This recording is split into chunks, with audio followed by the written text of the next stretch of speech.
guys, today we're cooking pork and beef caldereta. I've already boiled the beef, guys, together with the pork.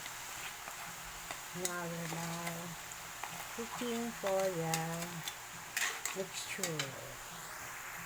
We'll add the liver spread, guys. Now we'll add the pickle release. Pickles.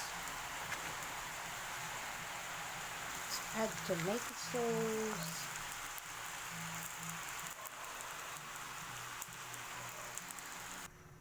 Now guys, we added the broth. Then we will mix it.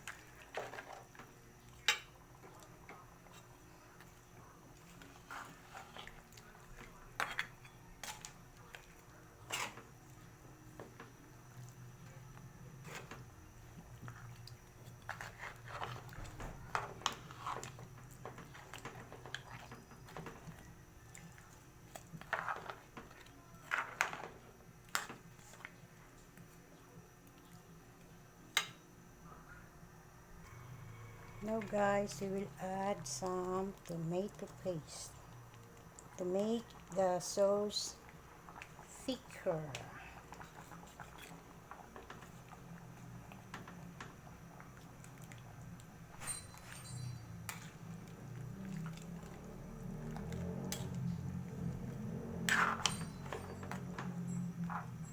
You can add more water, guys.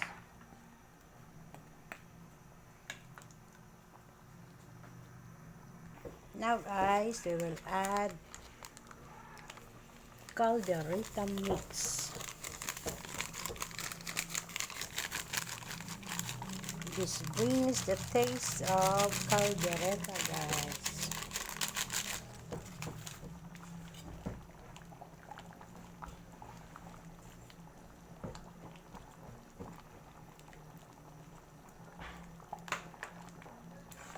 It's almost done, guys.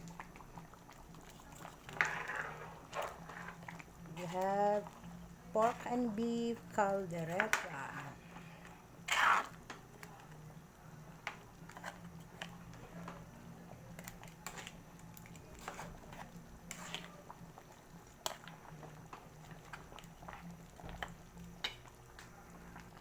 Now we add some bay leaves, guys.